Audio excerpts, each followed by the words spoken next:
Hello everyone, welcome to ACE Online and welcome to daily current affairs session. So last week we could not able to conduct the current affairs session because of various reasons. I'll be covering by taking certain articles, one or two of those articles into daily sessions, and also whatever the rest of the articles that are left, we will have a recording and we will post it in the YouTube channel. Okay, no need to worry that you will be missing something. We'll be covering all those things in this week, and then it will be provided in the recorded format, right? So you all know that elections has been completed. Now there will be a lot of cabinet meetings, lot of parliament sessions. So there will be a lot of current affairs, right? So in the next coming few months, there will be a lot of current affairs, and there is a high chance that you'll get a lot of questions from the current affairs, right? So it's very important. So we'll be covering the sports news and specifically all other minute facts also from now onwards. Like we'll be covering for all the exams, UPSC, SSC, as well as railways, state PCS, you have state PSC exams, mains also like KVPSC, TSPSC, Group 1 examination is also there. So it will be helpful for your answer rating as well as answering the objective questions in the coming railways as well as SSC exams, right? So yeah, I hope my voice as well as video is clear. So these are the articles that we are going to cover for today, right? GST changes. Recently, there was a 53rd GST meeting council. So there was a lot of changes that has been made. We will see what actually GST is, how it works. Earlier, before GST, how was the tax structure and how is the present tax structure. Then we'll come to the GST changes, right? We will understand the GST also, how it works. Many of you might be very confused with the GST, what is the benefits and all. So let's understand how the mechanism works, right? So this is part of economy. This current affairs GST is part of economy. Then pro tem speaker. So temporary speaker, recently the new Lok Sabha, 18th Lok Sabha was constituted. So pro tem speaker was in news, right? This is part of polity. Then Kalakkurichi illicit liquor tragedy. So recently more than 53 people have been died consuming the illicit liquor, right, in the Tamil Nadu. We will see what is the reason, what is the scientific things involved in this, right? That is very important for us. Fine. So this is part of, you can say, science and technology. Then Great Nicobar project. This is part of geography. We will see about the Andaman Nicobar Islands, whatever the relevant things for our exam, we will see. Then we will come to the Great Nicobar project as well, right? Then Pushpak of ISRO. Again, this is part of science and technology. We will see the mechanism also, how it works, right? Then priority sector lending. This is again economy of Reserve Bank of India. Then Gandhi Sagar Wildlife Sanctuary. This is part of environment. Then Post Office Act. Now the Post Office Bill, we have discussed some 3-4 months before. In maybe February we have discussed this. But yes, it has come into the implementation since yesterday, which was put in the Gazette, government Gazette. So we'll see about this as well, which is part of polity, bills and acts, right? Then we have a lot of factual pointers, as we have said, we'll be covering for railways and SSC as well. So you need to know about the minute facts. So if you are not preparing for those exams and if you are preparing only engineering service examination of UPSC or civil services, you can ignore those minute facts. But if you are preparing for other exams like state PSCs, railways, SSC, you can also know those news as well, right? This is factual pointers, and then finally some practice questions. So these are the things. A very good evening, Ranjan. Welcome back to the session. So these are all the articles that we are going to cover today. Very good evening, Malini. First article is about GST changes, right? We will see what is GST also. It's a very, very important one.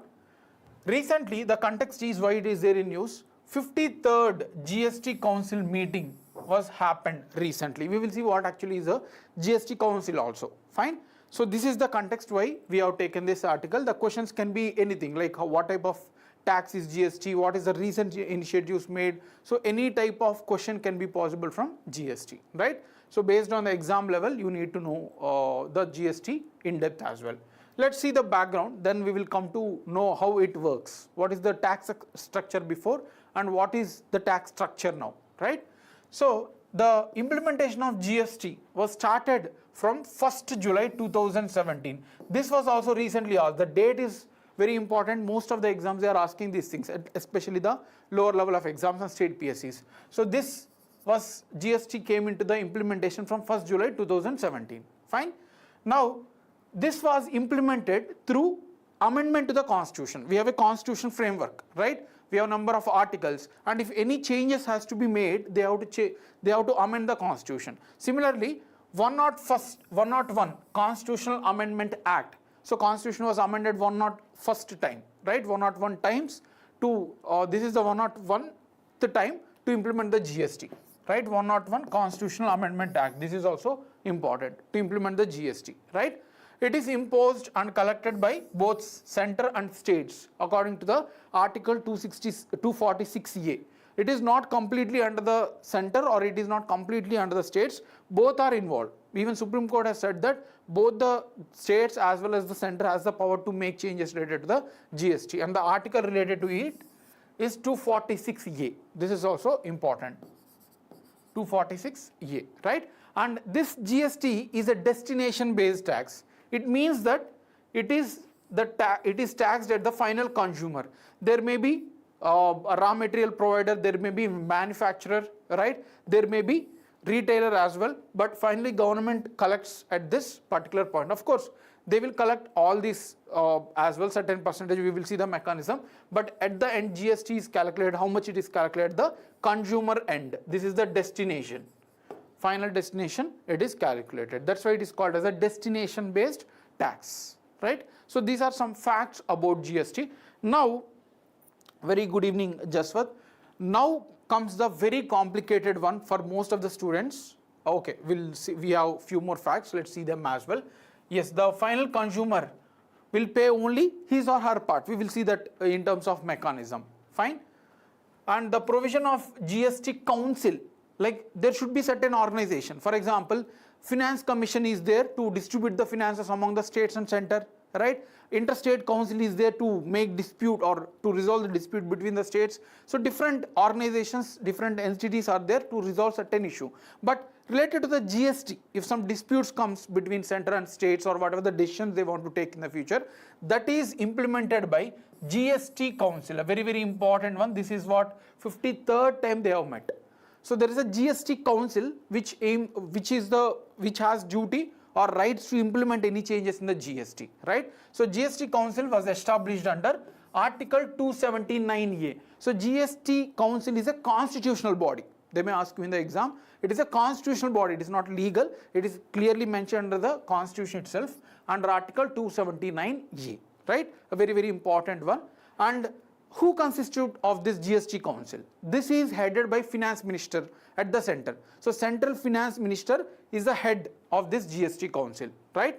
So this council, center has 1/3 of voting powers. So if any decision want to take, 33% votes are given for the center, right? And rest of the 2/3 are given to the states. So 67% of the total decision making powers distributed among the states, different states, 28 states, these powers are distributed, right? And if any decision want to be taken, for example, GST on shoes was to be eliminated completely, 0, then the decision to implement it has to get the majority of 3/4. That means 75% of the GST composition people has to accept this, right? So it has center as well as states, and the decision making can be implemented only if there is a majority of 75% people are accepting this measure, whatever decisions taken, right? So this is the mechanism, how it works, how GST works, GST Council works. Now, yes, Litish, we are doing it regularly. We have conducted since January 19th till last week. Last week, I'm personally engaged with other work. So unfortunately, I could not able to take. But yes, those week current affairs I will take in this week itself, will be provided in the record format. So don't worry, I won't miss anything. Fine. So this is the mechanism of the GST Council, right? Now understand the GST mechanism. So this is the mechanism. I have given the PDF in the link, but yes, you need to understand it rather than if you directly see this diagram, you won't be able to understand. So let me explain you how GST works and how it was before. Fine. Now this is the tax before GST. Understand this. If you have any doubts, do comment here. I'll explain, right? So tax before GST, how it works, and GST after 2017 July 1st, right? So after GST implementation, I'm explaining the two mechanisms, right? I'm explaining the two mechanisms. You need to understand it. Then only you will be able to understand all the elements involved in the GST, right? Fine. Now let me take an example, that is, you can take it as any good you can take. They require, you can take textile, the cloth. I'm taking an example of cloth. All right, I'm taking an example of cloth. The GST is applicable to all the things except few. But let's see how a cloth, how a shirt was charged before GST and how it was charged after GST. Fine. So to to manufacture the shirt, what we required? We required cotton, right? So cotton is a raw material. Fine, cotton. Now this cotton is provided by the farmer. He is the one who gives the raw material, right? So farmer will give to the producer. For example, one piece of cloth, 100 rupees. Understand this mechanism, how it works. Earlier, now, I'm discussing now the earlier one before GST. So 100 rupees cloth, he is selling to the producer, the manufacturer we can say. Now 100 rupees and government tax is, say for example 10%. Earlier there was a 10% tax. So the farmer who is selling it to the producer will sell it for 100 rupees plus tax also will be included, right? So 110 rupees the farmer will sell to the manufacturer. So this manufacturer will pay 110 rupees and takes this cotton, piece of cotton.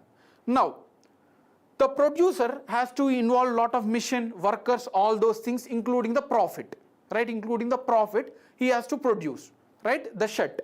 Now, to produce this shirt, already 110 rupees of raw material he has paid. So this was already occurred.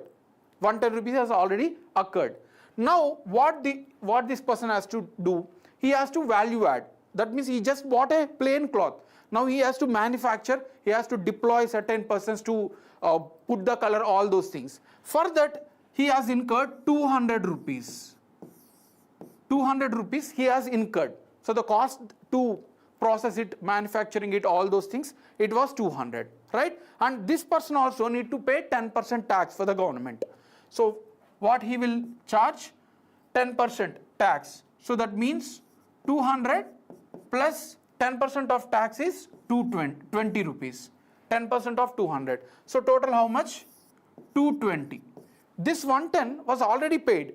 Beyond that, after 110, he has incurred 200. Right? This 200 does not include 110. Only after buying the raw material, 110 rupees he has paid to the farmer. After that, 200 he got charged by paying the salaries or by including any transportation, all those things. So he has incurred 200 per cloth, per piece of cloth. Of course, there is a 10% tax collected by the government. So total 220 he has incurred, right? Now, this producer will sell to the retailers. That means the people who buys it and then sell it directly to the consumer, right? So if you're doing business, a cloth business, you will buy the cloth from this producer in a bulk manner and then you will sell it to the consumers, fine? Now, what is the total cost this person has incurred? The producer, what is the cost the producer will sell it to the retailer? Tell me. Whoever was in the class, so try to answer this. What is the cost that producer will sell it to the retailer per piece? Anyone?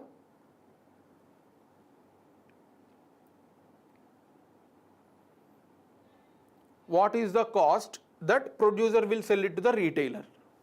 The total. Just imagine you are a producer now, you are doing business, you have bought all these things, you have paid, and then you have added lot of things from your workers and then color, whatever, dyes and all. Now, exactly tell me, what is the amount? We know the exact amount here. 220 is the one he has incurred, right, in value added, and then 110 rupees he has already paid to the farmer. That also, of course, why this person will take the burden? 110 rupees already he paid. That also will be added, plus whatever the cost that he has incurred, including the taxes and all, right? So this 220 plus, yes, correct Santosh, 220 plus 110. So this is the cost where he gives it to the retailer, 330 rupees, right? So he has incurred the 330 rupees, fine. Now this retailer, he will also incur certain cost. Tell me what type of cost he will incur. There is no production, but what extra cost he need to spend it to this person. This 330 include profit, all this, whatever the producer want. 330 is the one which he will sell it to the retailer. But what extra charges retailer will incur? Tell me. This is little bit complicated. That's why it takes some time. So usually in the offline classes, if we teach, it takes a lot of time. We teach for GST more than one and a half hour, right, with examples and all. But here we have very little amount of time. Try to revise it also if not able to understand. Now tell me, what cost, extra costs retailer incurs beyond this 330? Of course, what is that? Transportation, go down maintenance, right? The store, all those things he has to incur, right? He has to save, and then he will directly sell it to the consumers, different consumers he will sell.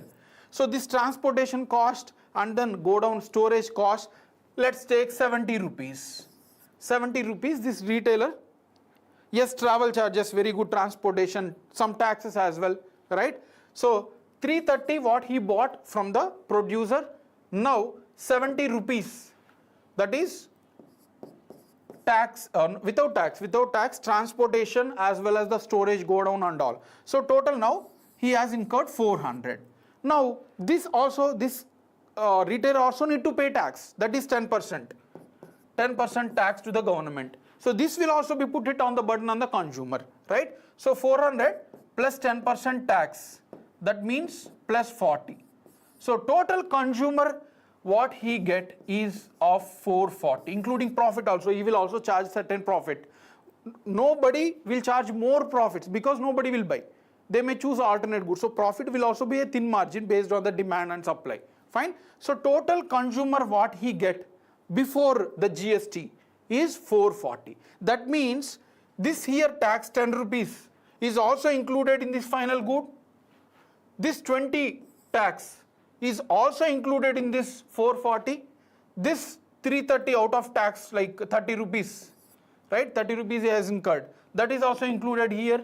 And then 40 rupees he has paid tax, that also included. So don't you think that this 440 include lot of taxes, right? Not just about single tax, but consumer is paying the tax that retailer has paid, producer has paid, and also the farmer has paid to the government is also included in this product. Won't you agree? Correct. Yes. So total 440 it was earlier. But now let's understand the present cost, the present GST manner. Fine. Is that clear? Please respond if you have any doubts, else we'll move to the present GST structure. Many people have said when GST was implementing that consumer will get less cost, and then these people also will reduce their burden. They will not be able, they don't pay 2-3 times tax. Retailer has paid not only his tax, but also he paid this guy tax also. Producer tax was also included, right? And then the farmer tax was also again due 2 times. Farmer has paid his tax, but this producer also paid the farmer's tax. Similarly, retail paid not only his tax, but also producer as well as farmer's tax, right? Yes. Now let's go to the GST one, how it works, how after the GST implementation it works. First, farmer will pay 100 rupees, the input, right? Whatever the cost that he has incurred, 100 rupees. The same way, the 100 rupees for piece of cloth. Now plus 10% tax. 10% tax. So 110 is actually the cost incurred by the farmer, right? Now the producer will pay not 110 but 100 rupees, because the tax 10% which farmer has paid to the government is because he has value added. This producer has not involved in any of this collection of raw material and all. So this 10 rupees, in the beginning he will pay it 110 only, but next day after filing GST, invoice and all, government will give it back the 10 rupees. For initially the producer will pay 110 rupees, whatever the farmer has sold, including the tax. 110 rupees will be paid to the farmer, but the 10 rupees, that extra tax which he has not involved in the production, will be get back from the government. That is called as the input tax credit. You might have listened this word. So input tax credit. The producer will, whatever the tax that is not related to him, will get back this 10 rupees after filing the invoice in the GST. So this guy will get the 10 rupees. So what is the net price that producer has incurred in collecting the raw material? Tell me. 10 rupees he got from the government. That is called as the input tax credit after filing the GST invoice. Now what is the cost incurred by this producer? So what is the cost incurred by this producer? Tell me. In collecting the raw material. Is it 100 or 110? It is nothing but 100 rupees. Is this clear? It is, yes. See, we call it as input tax credit, has a different meanings. I mean, in different context, we have different meanings. So it is a broader type. We can call it as a GST input tax credit, right? GST input tax. Fine. So whatever the extra tax that a person has paid, he will get back. Yes, 100 rupees. This producer now will buy the raw material at 100 rupees, because 10 rupees whatever he paid to the farmer will get back from the government. But here he used to not get anything. So it is 110. Now this producer will sell to the retailer with all cost. So what the cost he has incurred earlier? 200 rupees. 200 rupees he has incurred. Alright. So 200 rupees whatever he has incurred. So 100 plus 200 plus he has to pay his tax. Whatever 200 rupees that he has value added to this particular shirt or cotton piece, he has to pay 20 rupees tax. So now what the retailer will buy from the producer? 100 plus 200 plus 20. Whatever the producer has incurred till now, will put it on the retailer. So total 320 rupees. 320 rupees will be incurred by the retailer. Do you agree? Do you agree with this? Because here the tax will be only of this particular thing, right? So see, if you see actually 100 plus 200 plus 20, 320, right? So this is what the tax, this 10 or this 20. Is this clear? So 100 rupees plus 200 whatever plus 20, right? So I'm asking you in a net. Actually, if you see this 110 plus, I mean this 110 actually plus here 220, right? So 330 will be paid actually by the retailer, but he will get the tax whatever this guy was, I mean this 10 rupees, 110 rupees is 10 rupees is of the farmer. So he will get the input tax credit, but in the net, this retailer will incur 320 rupees only, because 100 rupees, the tax was already paid and rebate was got for this producer. And here 200 rupees, whatever the value added plus 10% tax, that is 220. So 320 will be paid by the retailer, right? Now after this retailer will sell to the consumer. Now what will happen? 320 plus whatever the say for example 80 rupees he has incurred in the transportation and all. So here he will charge all these things, and finally the tax will only be included whatever he has value added. So it will go to the 400 rupees for the consumer. 400 rupees for the consumer, right? So what will happening? the raw material tax of 10 rupees will be paid by the farmer, right? And then producer here only 20 rupees he will pay, fine. And retailer, whatever value added by the retailer in transportation and all, that will be paid to the government. Finally, consumer his part, after from retailer whatever the consumer has to bear burden, whatever the tax retailer is paying to the government, that will be put it on the consumer, and it will come for only 400 rupees. So the multiple tax structure, see here, the consumer, he is paying this 10 rupees of the farmer, and then producer this 20 rupees, plus retailer, say for example 10 rupees. So 20, 10 and 10. So he is paying around 40 rupees extra. But here finally he is paying only his own, right? Whatever the retailer value added, only that he is paying. So that's why all this mechanism, the consumer will get a less price. Fine? Is this clear? Exactly, Ranjan. Basically, the final bottom line is that whatever the value addition has happened, only that tax will be bear the burden on this particular individual. But all these taxes earlier were accumulated. The farmer used to pay, and then the same tax is included in this producer level, and again this producer level tax plus this farmer tax also included in the retailer, and all these three taxes were included and put it on the burden on the consumer. But now they will get the rebates, whatever the tax that they have value added, only those taxes they have to pay government, rest of all the things they will get back from the government. Finally consumer will get for lesser price. Okay, so this is the GST mechanism currently. Fine. Now tell me one question, isn't it government losing any money in implementation of the GST? In implementation of GST, do you think that government is getting less amount of tax from the producer, farmer or retailer? Do you think the government is at loss? Answer this question. Earlier tax structure, government used to get taxes twice, right? Here government is getting only once. Farmer will pay once, producer will pay his own tax because government has to give it back, and then retailer has to pay his own tax because they have to give back whatever the taxes that he paid for production process as well as the farmer. So do you think that government is at loss?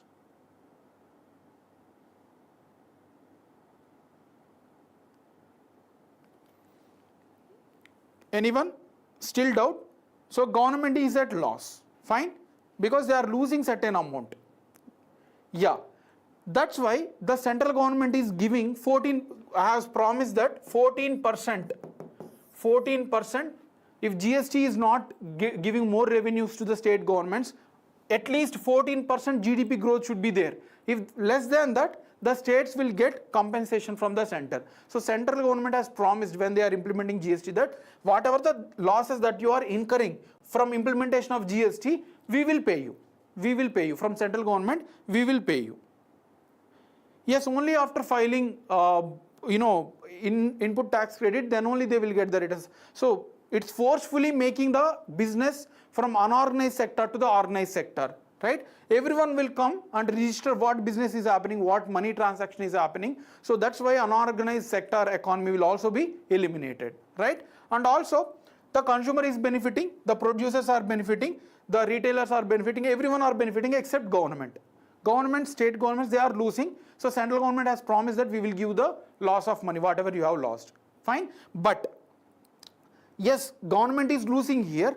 But where went this money? The government, whatever the government is losing, it is giving back to the producer, retailers and all. So this money is available again to the producers and retailers. That means GST is encouraging to do more business. Earlier, this producers has less money. We have just taken example of 300, 400 only, but it is in crores. They are getting lot of crores of money back from the government, right? So that means government is losing, but in the end they are giving back to the business, so they will invest more and then the economy will grow more. Even though government is losing here, but in the end, in a long term, government is encouraging more business in the economy and then they will get tax back. right? So it is encouraging to do more business to the producers by reducing the tax, right? So this is the ultimate aim of GST. Is this clear, the mechanism? Mechanism, no need to make too much complex. They are not asking these things in exam. But yes, to understand GST benefits and all outcomes and all, you need to know about the, the mechanism as well, right? So that is about the GST. I have given you one more example for you. You can just go through it in the PDF which we are providing, right? So this is the mechanism of GST. Fine. Any doubts in this? Right. Now there are few more points, few more facts that need to be remembered. The government has categorized earlier different goods has different taxes, multiple, right? Apart from apart from value added, there is luxury tax, there is entertainment tax, there is a lot of other taxes also included. The final cost of the good was much higher, right? Now all the taxes, all the goods has kept in total 5 major slabs.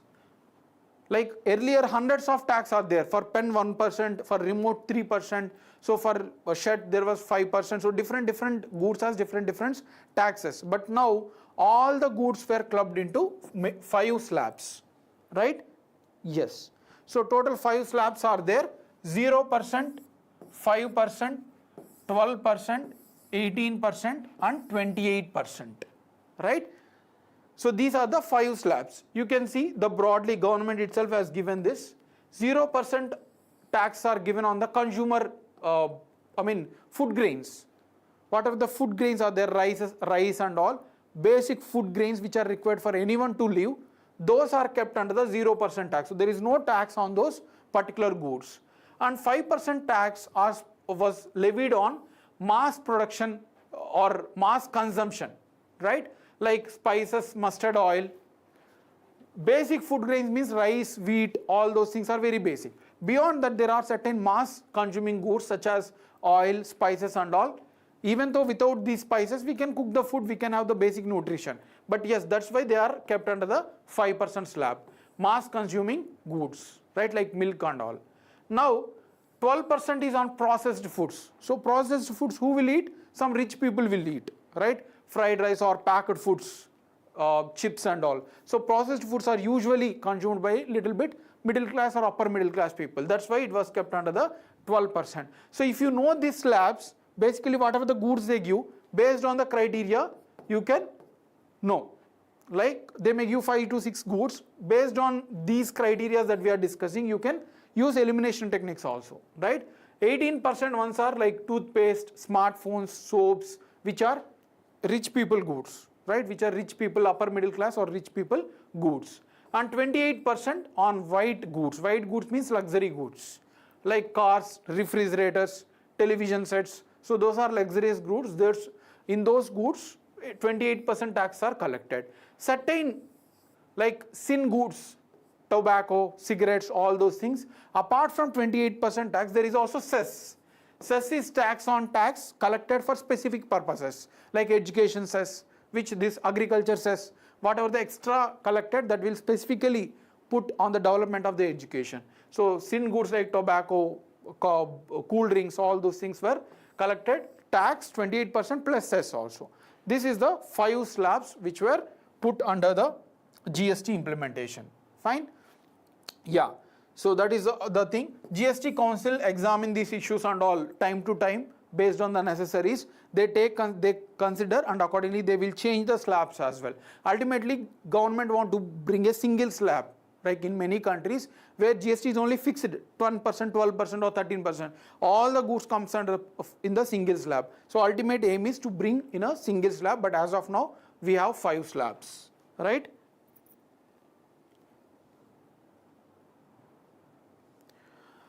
See, 30% tax on online gaming, certain exemptions are there in GST, like we have seen this cess, 28% plus 2% cess, that is nothing but the 30% tax. In certain online gaming and all, there is a extra cess collected by the government. Those are kept under, these are kept under this criteria. 28% tax plus 2% cess as well. So certain goods are there, tobacco, all those things are there. right? So this is the tax structure, tax slab structure of the GST. Fine. Is this clear? Now, what are the recent changes? Yesterday, 53rd GST Council. So, GST Council has met 53rd time.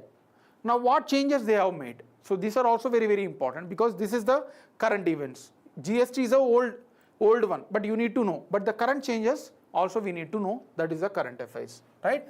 Aadhaar based biometric authentication. You all know that the producers will get back input tax credit after selling the good, after producing the good, they will get the input tax what they have paid for the farmer, right? So those, they are misusing this tax invoice, they are editing it by some online tools and all, and they are filing the extra amount to take the money from the government, right? So that's why to contain those things, government is implementing Aadhaar based biometric authentication. So it will reduce, it will combat the fraudulent inputs. So 2-3 invoice and all clubbing, so there's a lot of fraudulent. So they are now using the Aadhaar authentication, so nobody can escape, right? So the compliance will be much stricter. This is one implementation the 53rd GST Council has decided. Similarly, GST rate on milk cans. So milk cans are usually transported in or stored in different types like steel, iron, aluminium, plastic. There is a lot of things, right? Earlier it was for different cans. Steel cans has higher price, plastic cans has lower tax, 5%. So this is becoming very complex. That's why government has a uniform GST rate of 12%. Milk cans now will be charged uniform rate at 12%, irrespective of what material they are stored, steel, iron, aluminum, anything, right? So this is one change. So they aim to bring the standardized tax structure for the milk. Next, petrol and diesel are not under GST now. Currently, petrol as well as diesel are not part of GST because state governments don't want to lose. Most of the taxes that state governments get is from alcohol or petrol or diesel, right? Most of the tax. So that's why state government did not accept to put petrol and diesel under GST, and also alcohol is also not under GST. So this government is aiming to bring petrol and diesel under the GST structure. So this is also one of the discussions that has happened in the 53rd GST Council, that they aiming to bring the petrol and diesel under GST, right? And then Indian Railway Service related thing, GST will be exempted for online platform tickets. So whenever you are visiting railway station without traveling to drop your friend or family member, you need to buy platform tickets. There is a GST as well, currently at 5%. That was completely exempted. There won't be any GST on platform tickets. This was aimed to reduce the burden on the passengers, right? That is the objective that government has implemented it since yesterday. Fine. Now, carton boxes. You all know that these are used in the transportation, like especially fruits like apples or mangoes are packed and then transported. So these cotton boxes earlier were 18%, under 18% slab. Now it was reduced to 12% tax slab, right? The tax slab was reduced for cotton boxes. This is also one to promote manufacturing, to promote the manufacturing at lesser prices for the consumers. This is also one of the decision taken in yesterday's meeting. Finally, exemption for hostel accommodation. Now, if you are a person who is preparing, you are a student preparing without going to college, like for any coaching institute and all in Hyderabad or Delhi, you need to pay certain GST as well in that. If you are paying some amount to your PGs, paying guest and all, you need to pay certain GST, right? Now, this hostel accommodation outside of education institution, that means you are not a student, you are not graduating, you are already passed, just you are staying it for your preparation, coaching and all. So this was exempted up to 20,000 per month. Per month, if that is up to 20,000, that room PG cost, that is exempted from the GST. Now, you no need to pay any GST if you are staying in the PGs with the monthly payment less than 20,000. This is also one more important decision. So this is all what the decisions has been taken. Any doubts in this?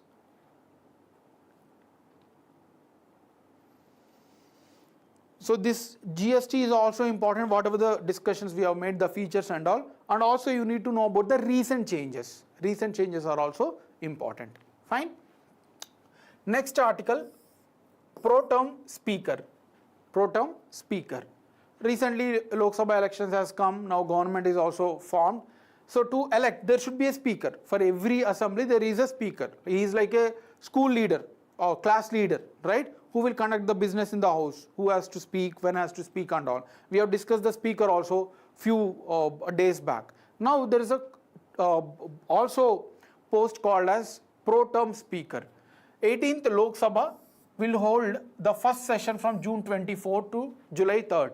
From today itself the Lok Sabha. So tomorrow onwards there will be a lot of news. Whatever the decision, whatever the data put by the government in front of the parliament, right? So during this first session, there need to be a speaker. Already the speaker, the 17th Lok Sabha was dismantled or dissolved by the president, right? New Lok Sabha has come into the picture, but there is no speaker. So that's why to implement or to start the Lok Sabha, there should be a temporary speaker. The temporary speaker is called as the pro tem speaker. Pro tem speaker. Until the new speaker is elected. So speaker is nothing but the person who is from that particular Lok Sabha itself, right? Among those 542 people itself, one person should be act as a speaker. But the speaker is not yet elected. The old speaker was already not participated in the elections. Speaker can only be appointed who is a member from among themselves, right? We have discussed this. The old speaker was not part of this Lok Sabha. He has not contested in the elections. So there should be a such person temporarily to carry over the oath of the new person, right? New persons and whatever the business. Until the new speaker is elected by the people, there should be one speaker. That speaker is called as a pro tem speaker, the temporary post, right? So that is called as a pro tem speaker. Fine? Yeah, great. So this is about the pro tem speaker. Now let's see who actually is a pro tem speaker, how he is appointed, all those things also we will discuss. Fine. Pro tem means time being, temporary. Temporarily we need a person to act as a class leader, right, for Lok Sabha. So that is called as the pro tem. Fine. This speaker is a temporarily appointed by the house or through the president to conduct the day-to-day business until the new speaker is appointed, right? And this pro tem speaker is appointed by the president. You can see today's image itself. Today there is a controversy that the government has chosen pro tem speaker from the government itself. Usually the pro tem speaker is chosen among the senior most one, or who has won the more elections, or who has contested more elections and won, right? The senior most person is usually appointed as a pro tem speaker by the president on the recommendation of the Prime Minister and Council of Ministers. But now the pro tem speaker was appointed by crossing certain conventions. Alright. So the appointment is important. The pro tem speaker is appointed by the president in Lok Sabha, and if it is state assembly, the governor. Right. And as per the conventions, that means there is no constitutional mention, there is no legal rule mentioned that this person has to be appointed as a pro tem speaker. There is no rule, never mentioned anywhere. But convention, that means we are following since longer time, the senior most person is appointed as a pro tem speaker, right? That was now bypassed by the government. Fine. So there is no fixed rule or anything. The constitutional status, so pro tem speaker and the constitution. The pro tem speaker was not mentioned in any of the articles in the constitution. So the term or the post of pro tem speaker was never mentioned in our constitution. Rather, it is mentioned in the rule book of the parliamentary affairs. So there are a lot of rule books to work in the parliament and all, how it should happen and all. There is a lot of such rules. So this pro tem speaker was mentioned in the rule book of the parliament affairs, not in the constitution. So this is not a constitutional mentioned post. This is not a constitutional post itself. So that is also important. Now what are the duties of the pro tem speaker? We have already seen, right, that he is just there to assist the house until the new permanent speaker is elected, right? So that is first thing. And also one more thing you need to understand here, every person, every MP or every MLA, every MP member of parliament in the Lok Sabha or MLA in the assemblies, they have to take oath promise oath they have to take according to the constitution. Until they take the oath, they cannot participate in the business of the house, right? That's why this pro tem speaker will be first appointed by the president, then all the MPs in the Lok Sabha or all MLAs in the assembly. The oath taking ceremony will be taken care by the pro tem speaker. So that is his second duty, to conduct the business of the house, and then second one is to make the oath for the newly elected MLAs in the assemblies and MPs in the parliament or Lok Sabha, right? So that is the second objective. Fine. He also can recommend the floor test to prove the government majority. You all know that recently happened elections, the BJP alone did not get the majority. They got only 242 seats, unlike earlier one where they got the majority. So there may be certain what you call discussions. There may be other Congress may also file that we also have majority. So this pro tem speaker in such cases can also ask to prove the majority in the house, right? So that is also his duty. Fine. So these are all the duties of the pro tem speaker. Fine. Any doubts in this?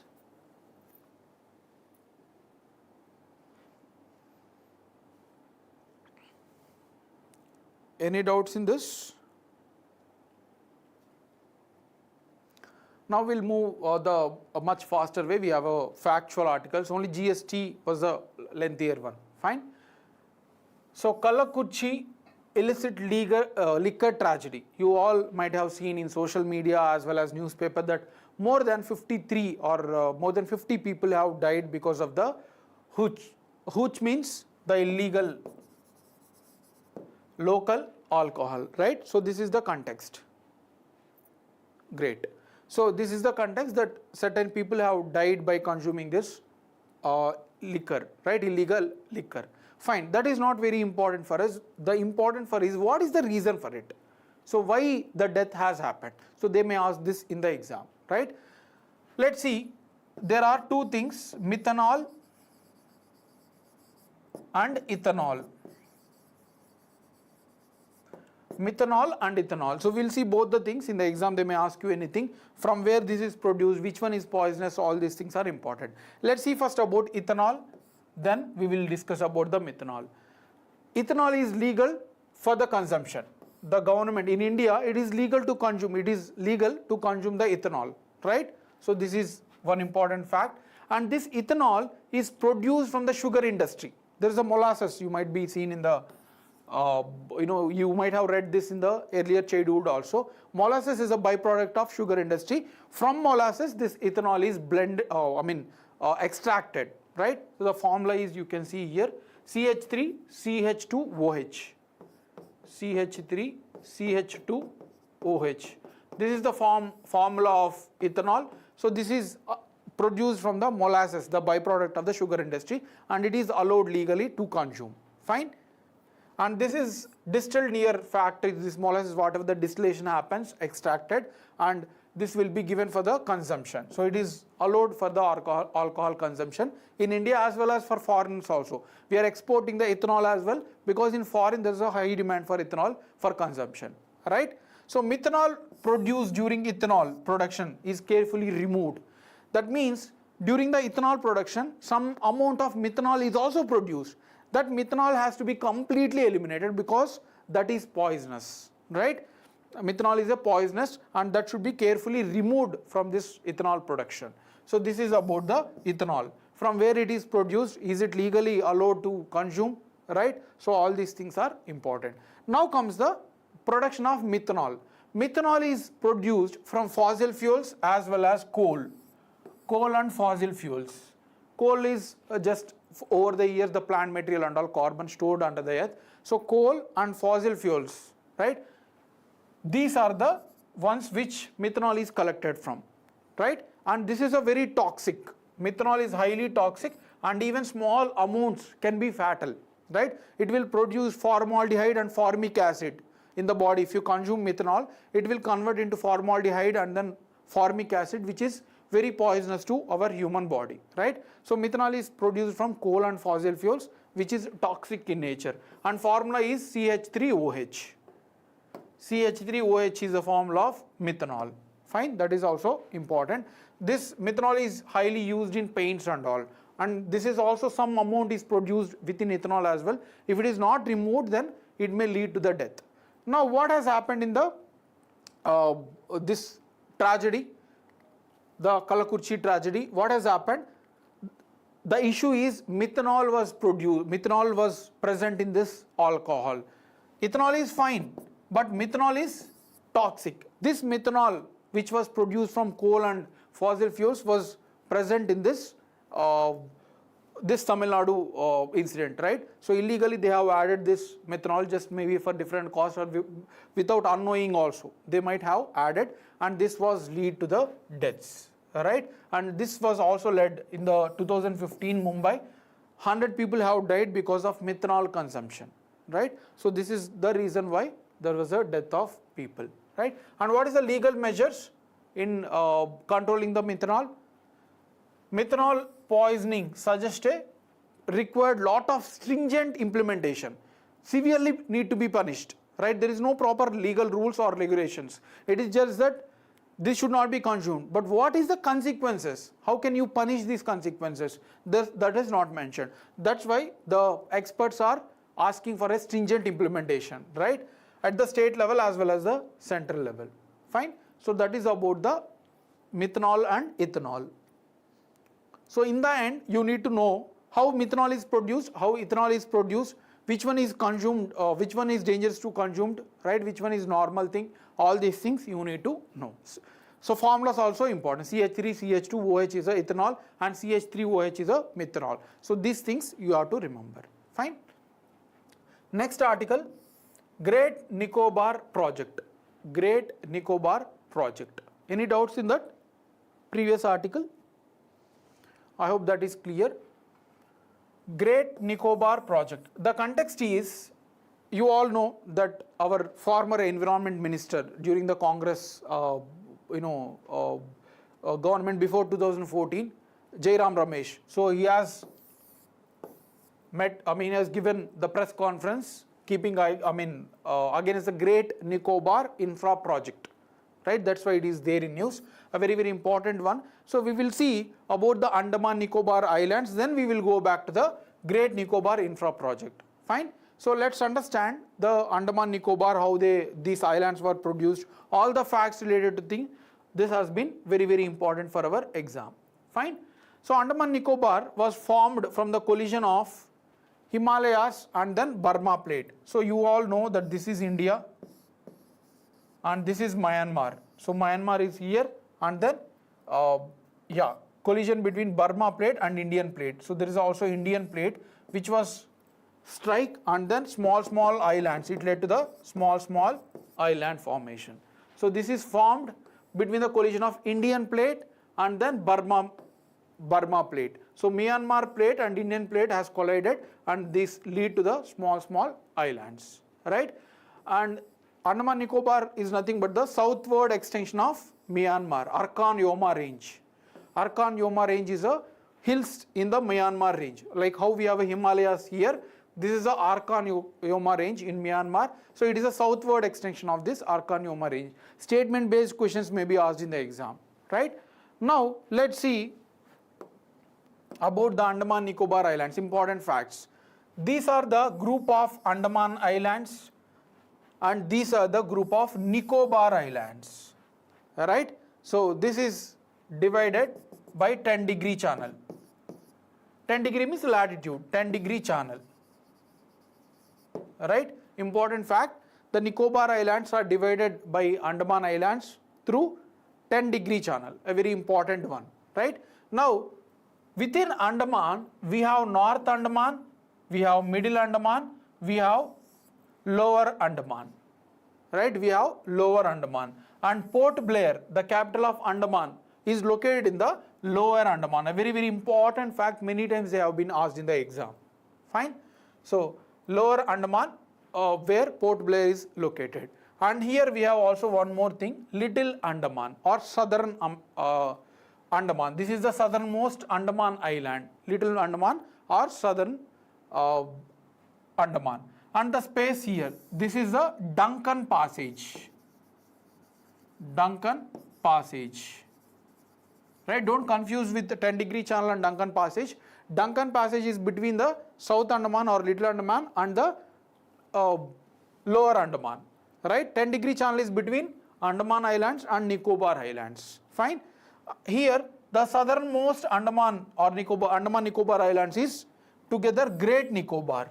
Here we have a Indira Point, southernmost point of the India, right? In the mainland it is Kanyakumari, but overall if you take Andaman Nicobar Islands also, southernmost extension is Indira Point. This is located in the Great Nicobar, right? And the northernmost one is Northern Andaman.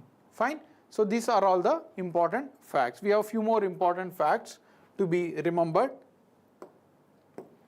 There are total 572 big and small islands. This is the latitudinal and longitudinal extension, right? Latitudinal extension, we have 6 degree 45 minutes to, this is 6 degree 45 minutes to 13 degree 45 minutes. This is the latitudinal extension. And longitude is very small, right? So Andaman width is small, that is 92 degree east to 94 degree 15 east. So this is the longitudinal extension. Fine.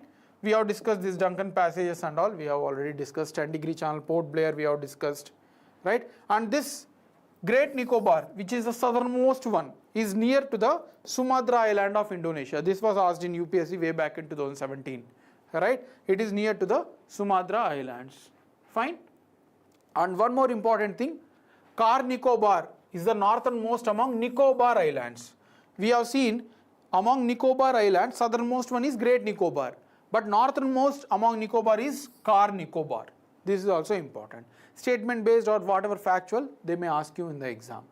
And Barren and Narcondam Islands. Barren and Narcondam Islands are the only islands where in India volcanoes are present. Only active volcano is present in the Barren Island, Barren and Narcondam Island, near to the Port Blair itself. So Little Andaman, this is located in the Little Andaman itself. Saddle Peak, which is located in the Northern Andaman. So northernmost, this is the Northern Andaman.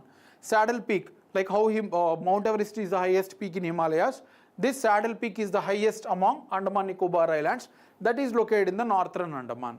All these facts are important. Fine. Also, strategically they are important. These Andaman Nicobar Islands are strategically important, right? They are just 700 nautical miles from India. Also they are enabling the passage to the Malacca Straits. So this is the South China Sea and all, where China has more powers. But India, so this is a connector. This red color one is the Malacca Straits. So this is the connector between the South China Sea or the Pacific Ocean and the Indian Ocean. So this is strategically located and very, very important for us, right? So all these things are important. Now let's see about the Great Nicobar project, which criticized by the Congress minister, earlier Congress minister Jairam Ramesh. Great Nicobar project, it has proposed infrastructure project. That means government is aiming to promote the infrastructure. What type of infrastructure? International container transshipment terminal. That means any goods coming from different countries, different ships will come to Andaman. From there it will be distributed to different countries. So we can collect the fees and all for staying in India, right? So this is the container terminal, and then international airport, solar power plant, all these things are the planned infrastructure project in the Andaman, Great Nicobar project, right? And the implementing agency is Andaman Nicobar Islands Integrated Development Corporation. So this is the organization specifically launched to implement this project. Total it is around 610 hectares of the total area was proposed. It is not yet constructed, but yes, government has proposed to develop the Andaman Nicobar Islands, right? So there are concerns also why there is a criticism in implementation of this project, that there is a very sensitive tribes, Shompen tribal group, which are very sensitive. They are around only 70 or 80 people are there. If you are constructing this project in Great Nicobar, these tribal people will be extinct, right? And then tribal rights, their cultural things also will be eliminated, because they have to destruct lot of plants and all. So this is also one more concern. Also, this project is located in the seismically active region. you know that tsunami has come in 2004 and it has affected Andaman Nicobar Islands. So this project is also prone to seismically active regions, so that's why they are criticizing. And also National Green Tribunal, which was implemented, which were launched under National Green Tribunal Act 2010, is also kept silent. They did not ask for review and all. So these are all the things which one are criticizing this particular project, right? Any doubts in this?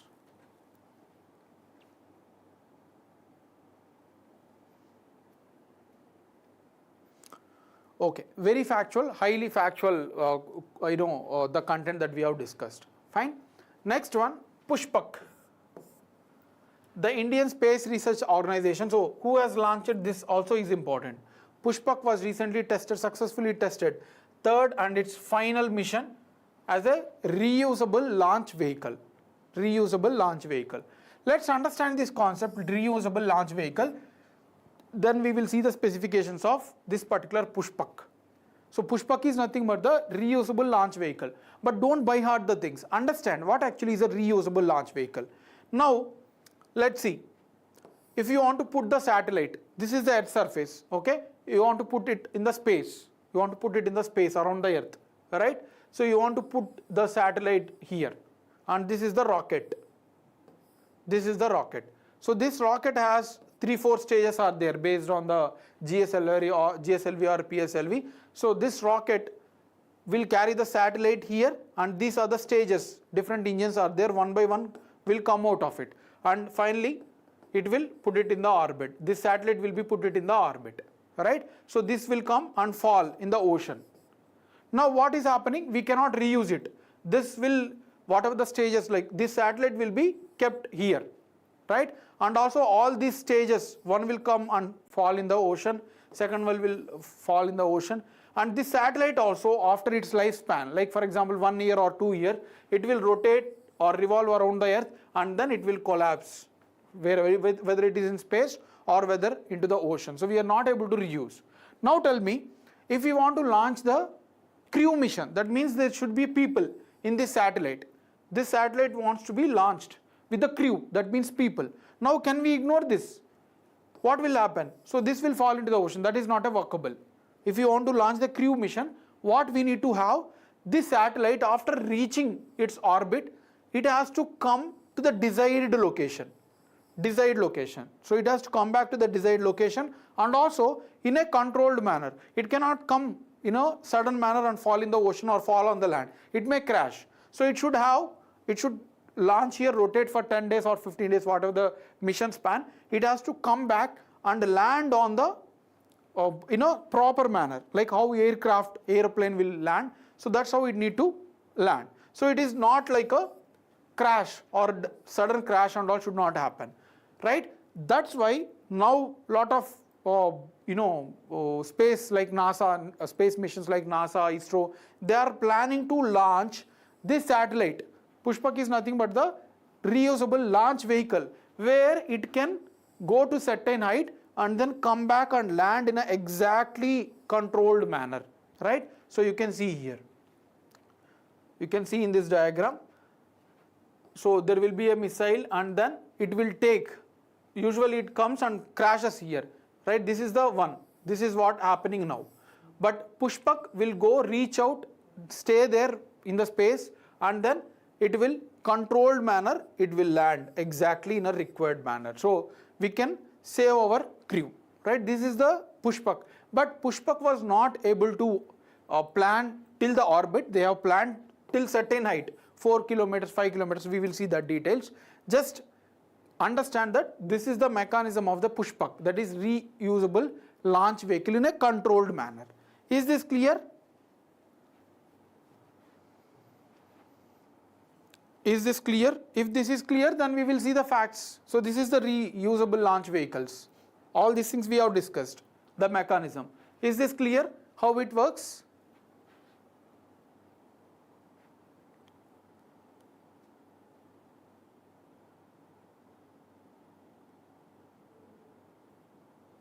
Great.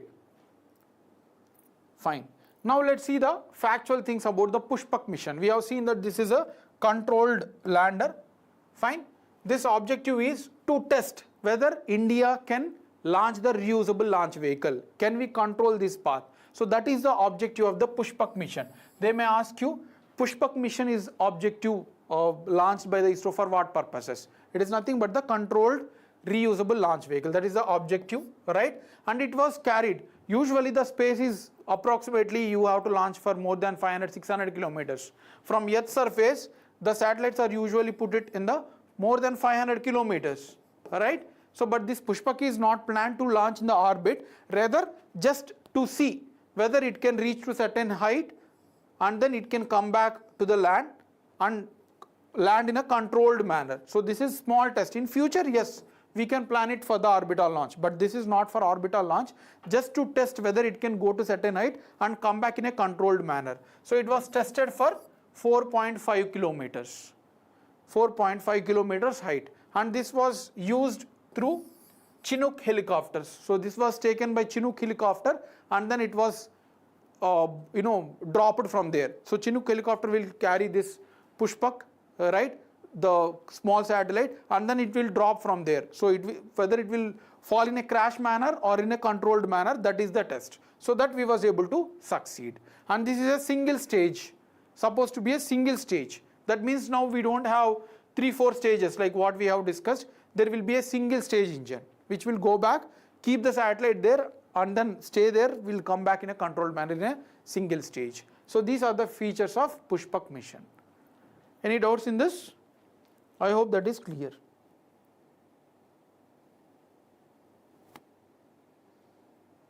Okay? Great. Fine. Let's move to the next article. Priority sector lending. Priority sector lending. A very, very important article from economics. You will see this in many of the exams, right? Recently, Reserve Bank of India has made changes in the PSL, priority sector lending, right? So time to time, RBI can take any decision related to the monetary things. They have made changes. We will see what are those changes. But before that, let's understand what is actually priority sector lending, right?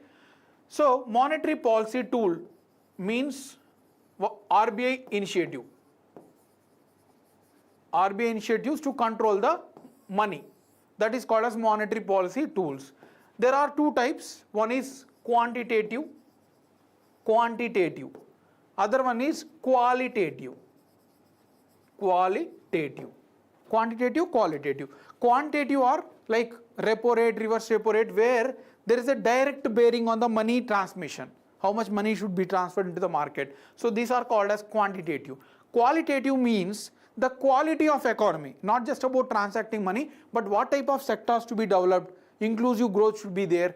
Those are called as the qualitative tools. So this priority sector lending is a qualitative tool where RBI guides the banks to transmit this credit to certain sectors, right? So they will tell that certain amount of money or loans should give to this particular sector. Education, agriculture, all these things are important, right? So this is called as the priority sector lending.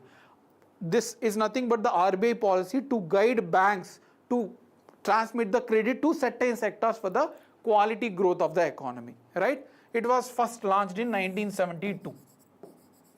It was first launched in 1972. The year is also important, right? So under this, banks are mandatory to give certain amount of money. How much? That we will see. So banks are mandatory. They need to give certain amount of credit to particular sectors, right? This aims to encourage the quality in the economy, right? According to the guidelines, 40% of the total credit, for example, 100 crores of the total money of the bank is ready to give loans for different sectors. Out of that, 40 crore, 40% has to be for scheduled commercial banks like RBI, ICICI, right? And also foreign banks with 20 or more branches in India. So these two, scheduled commercial banks and foreign banks which are having more branches in India, 20 or more branches, at least 40% of their loan should go to priority sector lending. Rest of 60%, it is up to them, right? 40%. And for regional rural banks and then small financial banks, right? rural banks as well as small financial banks, 75% of the loans that they are giving should go to this priority sector lendings. Priority sector lendings, right? Similarly, urban commercial banks also now currently 75% of funds, 65% in 2024-25, but in the next coming financial year, 75% has to go to this priority sector lending. Now, what is this, or what are those priority sectors? These are the priority sectors where these loans has to be disbursed. Agriculture, micro, small and medium scale industries, export credit, so to promote exports from India, education sector like schools, colleges, whatever, education loans and all, housing, social infrastructure, renewable energy and other small SHG groups and all. So these guidelines, they have to disburse their loans towards these particular sectors, right? Now what are the new guidelines?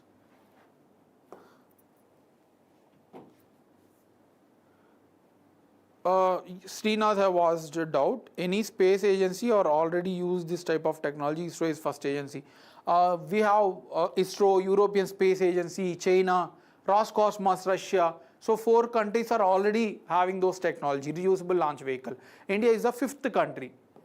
India is the 5th country to do this, right?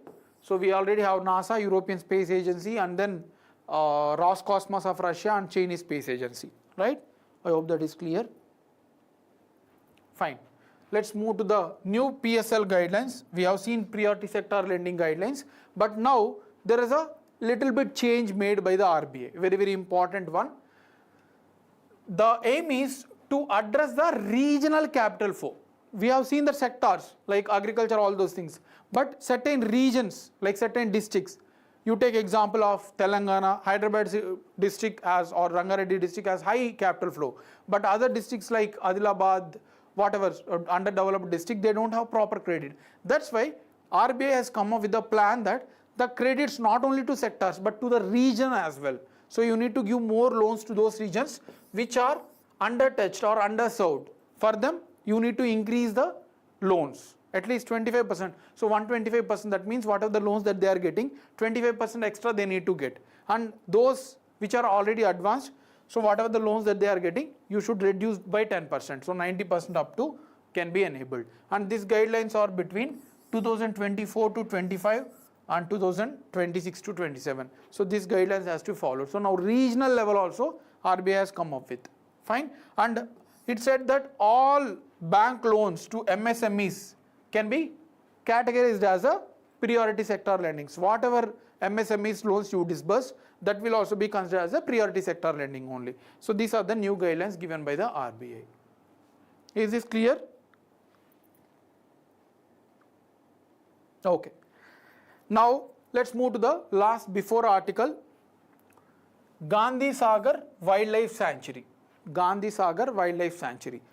You all know that we have launched cheetah conservation project.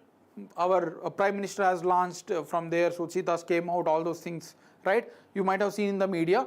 So Gandhi Sagar Wildlife Sanctuary in Madhya Pradesh will be the second home for cheetahs after Kuno Pulampur National Park. We have already Kuno National Park or Kuno Pulampur National Park where cheetahs was launched. Now this Gandhi Sagar Wildlife Sanctuary will be the second one to host these cheetahs. A very, very important announcement made by the government, right? Now let's understand project cheetahs. Cheetahs are one of the what you call cats, big cats, one part of one of the big cats. They were there in India until 1950s. Until 1950s, these cheetahs were there in India, and India is one of the countries in 19th century, early 19th centuries. We have a number of cheetahs, but because of the hunting by the local rajas, the kings, these cheetahs has extincted in 1952. In 1952 itself, we got extinct all these cheetahs. That's why to reconserve these cheetahs, the government has launched the Project Cheetah, right? So before that, let's know about the cheetahs, cheetah facts. They cannot roar, right? They can only, these cheetahs cannot roar unlike lion, tiger and leopard. They use the cat sound only, right? They are the oldest of big cat species. Among the big cats like lion, tiger, leopard, jaguar, these are the oldest oldest big cats on earth, right? Approximately there are only 7,500 cheetahs in the whole world. And cheetahs are categorized into two: Asiatic cheetah and then African cheetah. Asiatic cheetah at present is present only in Iran, and it is listed as a critically endangered. The Asiatic cheetah is listed as a critically endangered in IUCN because they are very less in number, that too present only in Iran. And whereas African cheetah is listed as a vulnerable species, more than 5,000, 6,000 species are there, alright? So it is present in most of the African countries, fine? And India have asked Iran to send Asiatic cheetah because this is what present in our India before, right? It was extinct. But Iran said that we ourselves are having very few number, we cannot give. That's why India now have got it from the African countries like South Africa and then Namibia. So they have got from this particular country. So now we are conserving the African cheetah, not the Asiatic cheetah. This is also very important point to be remembered. This is about the project Cheetah. Implementation: the Kuno National Park in Madhya Pradesh was chosen as the first site. Kuno National Park. This was also already asked in the exam. This was the one which we have chosen to protect the cheetahs in India. Fine. And the first batch of cheetahs was launched in September 2022. Approximately 2 years back we have launched this. We have got this 8 cheetahs from South Africa. Later in February 2023 we again got 12 more from South Africa and Namibia as well, right? So this is the project plan. Now about Gandhi Sagar Wildlife Sanctuary, this is located in the Madhya Pradesh itself and adjoining area of Rajasthan. So this is located in the border of Madhya Pradesh and Rajasthan, and this habitat has dry deciduous forest. We have a number of forests: equatorial, monsoon type of forest, dry deciduous, wet deciduous. Dry deciduous is the one most suitable for the cheetahs, right? So this is what it is located. Chambal River exactly divides this Gandhi Wildlife Sanctuaries into two parts: west, east, right? So if this is the Gandhi Wildlife Sanctuary, this Chambal River passes through this Gandhi Wildlife Sanctuary and divides exactly into two parts. They may ask you in the exam also whichever passes through the Gandhi Wildlife Sanctuary. So this is about the sanctuary. Now cheetah introduction in the Gandhi Sagar Wildlife Sanctuary plan is like this. They will be second home for cheetahs after Kuno Polampur National Park, right? Final decisions will be taken soon by importing cheetahs from Namibia and South Africa. So everything is prepared. All the plan is prepared. Now we are ready to import cheetahs from Namibia and South Africa to made. And in the first phase, they will introduce in the west of Chambal River. So we have seen the Chambal River is passing exactly, divides exactly this Sagar National Park into two parts. So west side of Chambal River we are going to launch this. In a long term manner, there will be inclusion of Rajasthan as well as eastern Chambal River side as well, right? So in the long term they are coordinating with the other state governments like Rajasthan and all to promote the expansion of the cheetahs habitat, right? So this is about the plan. Any doubts in this?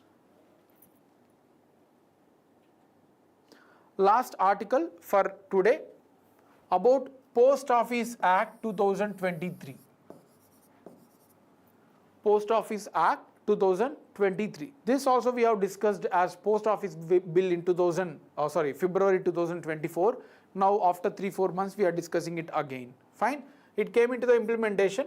Post Office Act 2023 will be replacing Post Office Act of 1898. In 1898 we have a Post Office Act. So this act is going to replace. Now this is specifically important for mains writing students, especially Telangana State PSC mains or State PSC mains, whatever ABPSC, TSPSC, UPPSC, TNPSC, whatever mains you are writing answers. So for those people these are very, very important.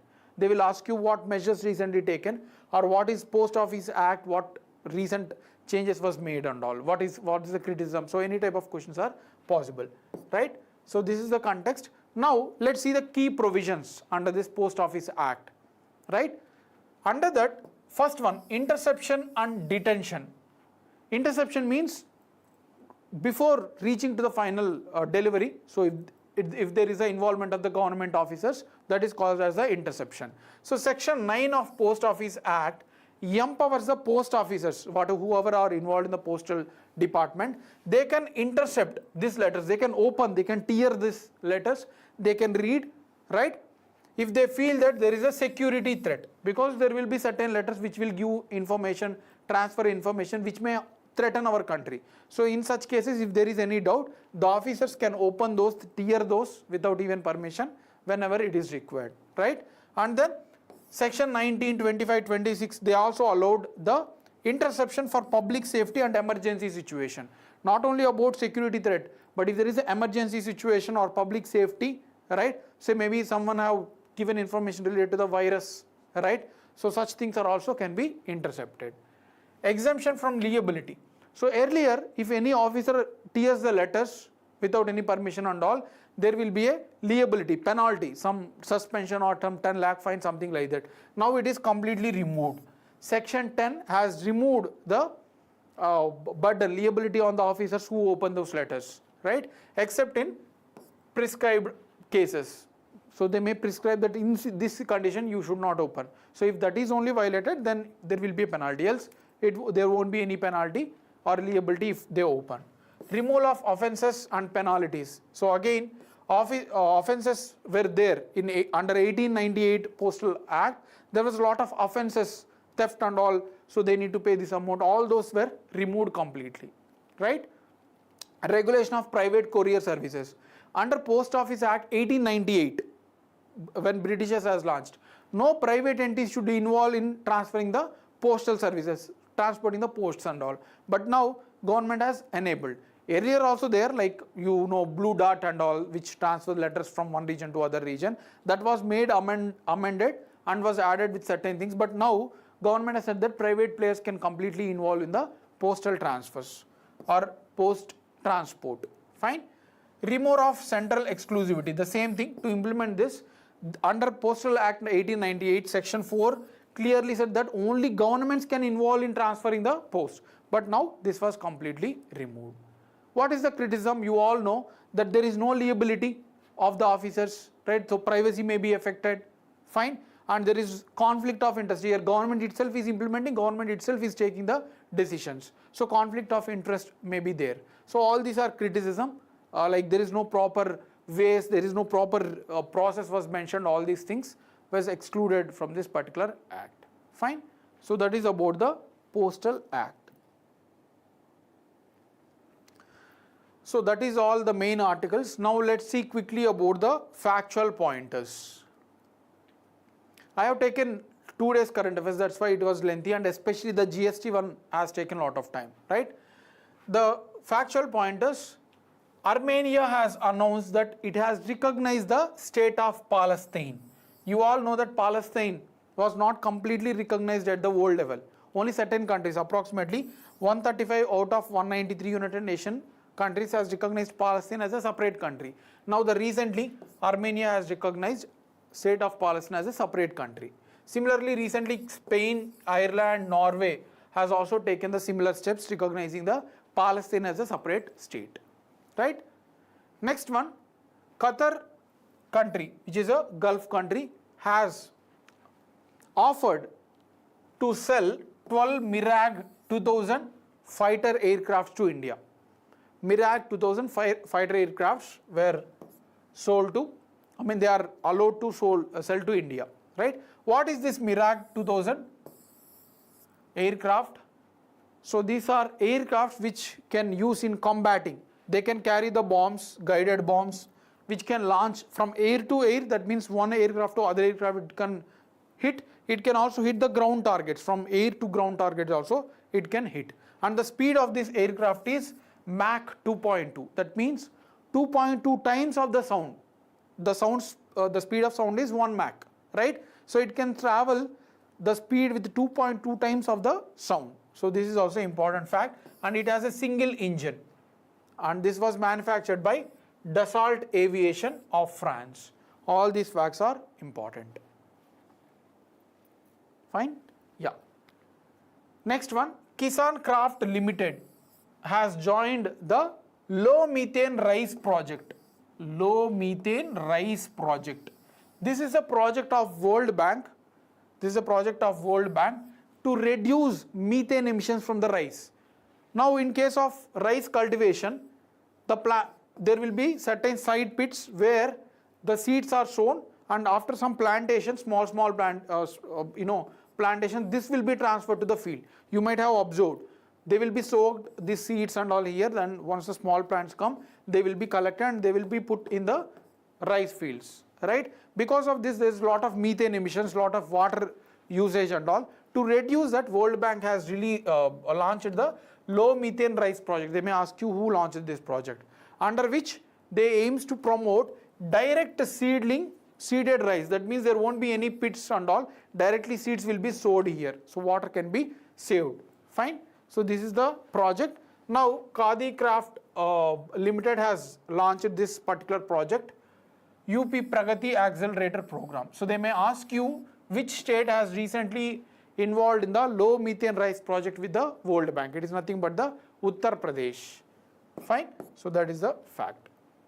Next one, the new study has found that thousands tons of methane was present in the Baltic Sea. Last week, if you are a student who has given UPSC civil service exam, they have asked about the North Sea and all. So there is a possibility that this type of questions are highly possible whenever there is a news. So it was found that there is a lot of methane in this particular Baltic Sea because Nord Stream pipeline was launched from Russia to Germany. There was a project Nord Stream 1 and 2 pipelines.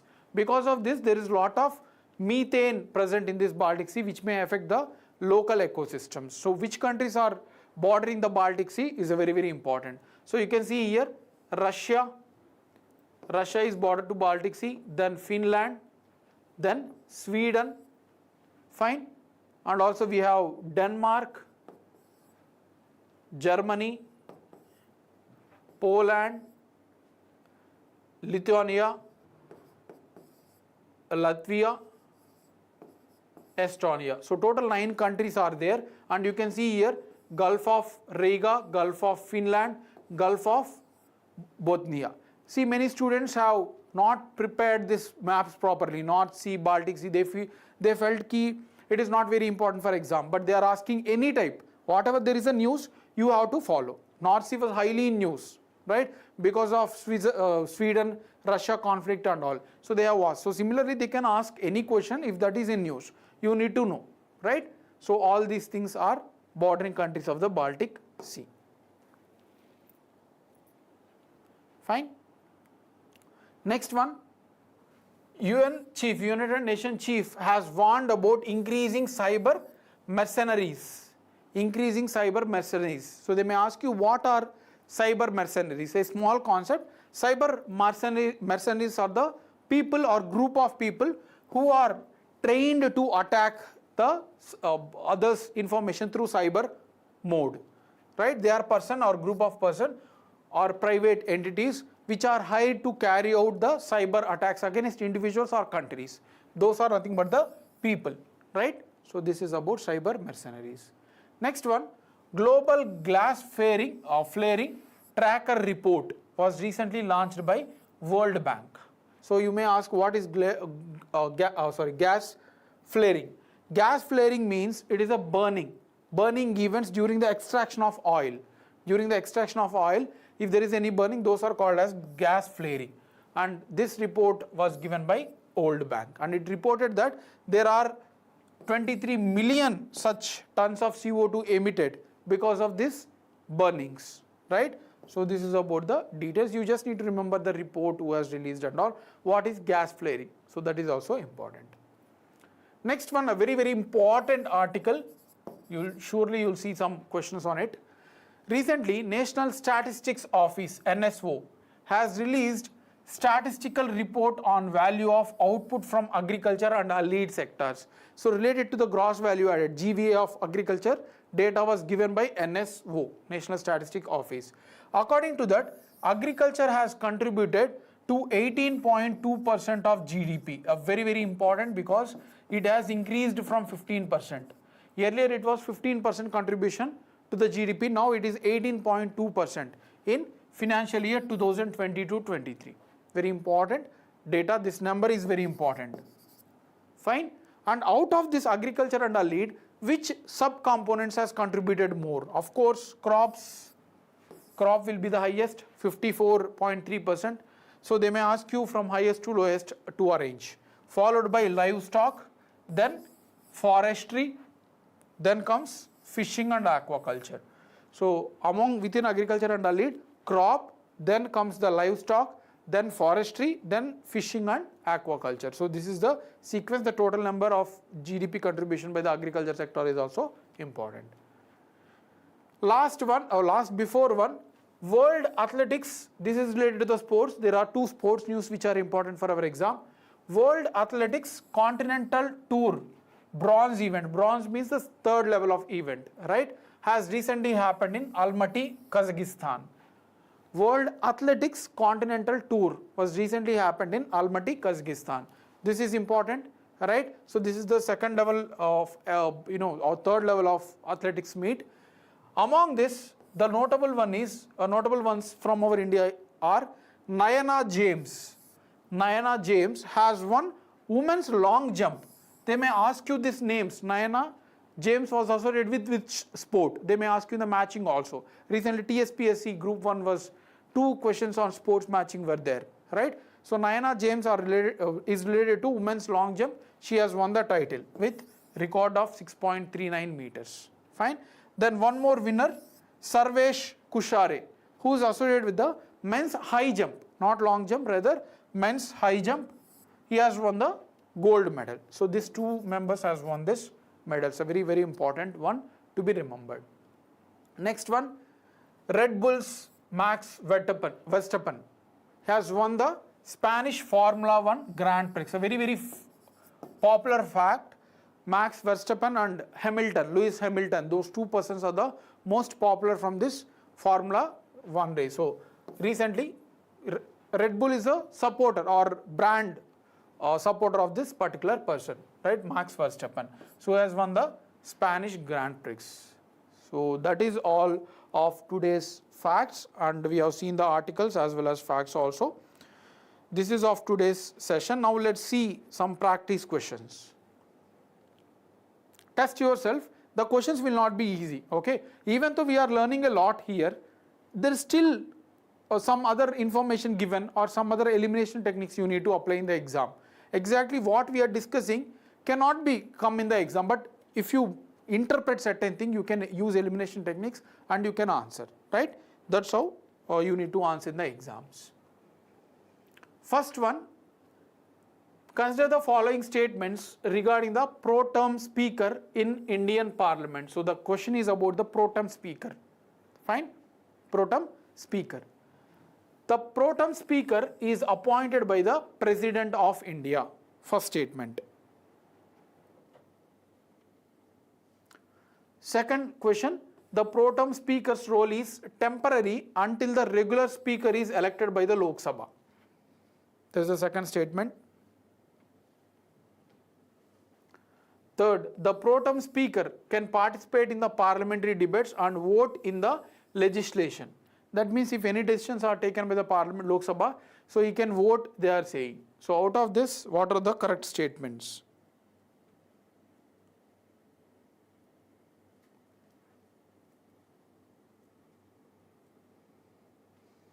First one, yes, speaker is appointed by the president, so one should be there. The pro tem speaker's role is temporary until the regular speaker is elected. This is also correct, he is just temporary, right? So second should also be there. Third, pro tem speaker can participate in parliament debates and vote on legislation. No, immediately the thing is he can just do the swearing ceremony and after that there will be election of the speaker. So this pro tem speaker will not exist after the election of the speaker. So third statement is wrong and hence answer is B. Yes, Madhukar, Malini, Nandana, Santosh, Srinath, everyone have answered this as correct. Fine. Let's move to the next question. Ethanol in India is primarily produced from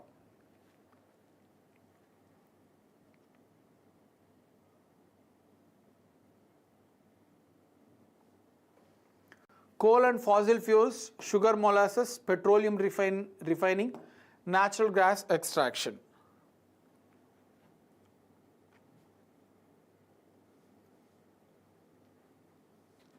So what is the answer for this? Don't confuse with methanol and ethanol.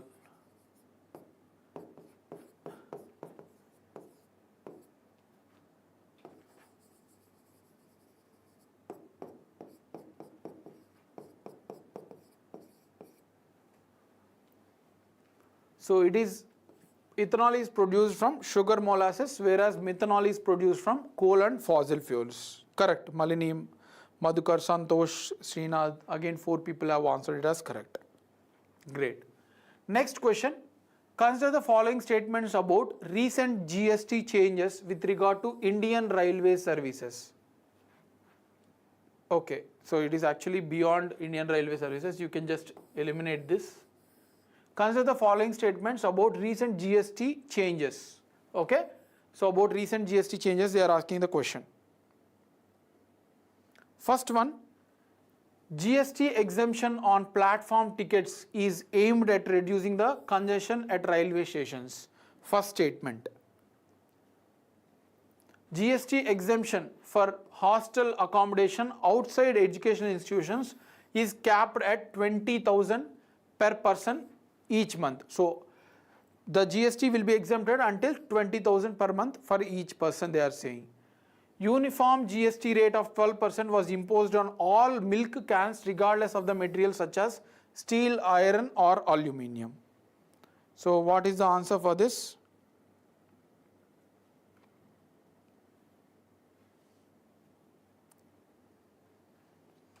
This is correct, third one. So uniform, they have removed from 18% and they have made a 12% uniform for all the materials, right?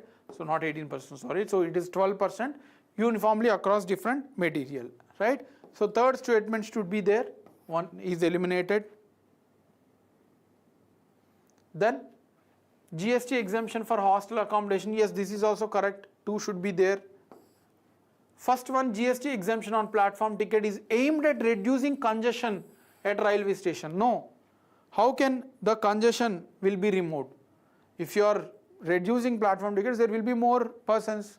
So this is not correct. Logical, you can use logic, right? It is to reduce the burden on the passengers who are attending to drop, right? Not to reduce the congestion. So answer is C. Correct. Srinath and Nandana Santosh has answered it as correct. Fine. Next one. Which of the following statements about priority sector lending is incorrect? About priority sector lending, which one is incorrect? Real estate and infrastructure development projects are eligible for priority sector lending. Second one, education loans to students from economically backward sections included in this priority sector lending. Small and marginal farmers, micro enterprises, weaker sections of society are targeted beneficiaries under priority sector lending. Priority sector lending guidelines are applicable Indian banks as well as foreign banks. So which one is correct for fourth question? Yes, it is applicable to foreign banks as well as the domestic banks, 40%, right? So this is correct. They are asking incorrect. Small marginal farmers, micro enterprises and weaker sections are targeted. Yes, so that is also correct. Third one, education loan students for economically backward. Yes, for education loans are also part of PSL. First one, no. Real estates we haven't mentioned. We have seen the chart, right? So these are commercial projects and they are not covered under the priority sector lending. Yes, Madhukar and Srinath has answered it as correct. Last question.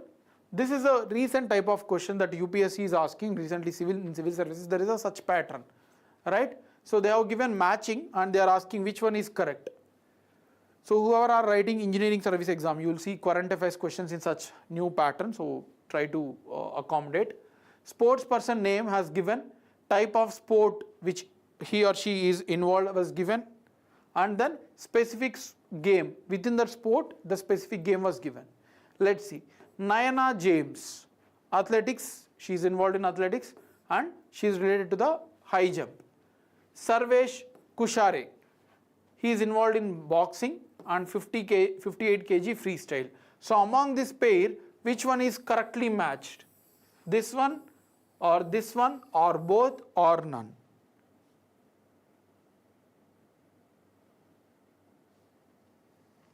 Sarvesh Kushare, we have seen high jump, so not boxing, so 2 is eliminated, right? First one, Nayana James, she is related to athletics, correct, but not to the high jump. All the these two should be matched. She is related to the long jump. She is related to the long jump, even though athletics, but not high jump, but long jump. So this is also wrong. Answer is D. So Srinath and Santosh has answered it as correct. Fine. So that is all of today's session. So as I said earlier, there will be lot of news from now onwards as the elections has got over. You will see lot of news, and even static general studies question, whatever exam you write, there will be lot of current affairs correction. So be very, very clear with the current affairs, either sports, defense, science and technology, all the current affairs are very, very important, whatever the exams you write, right? So keep preparing. What are the pending things are there, we will take care, and from today onwards we will discuss in a multi-exam format, right? So have a great evening. Thank you.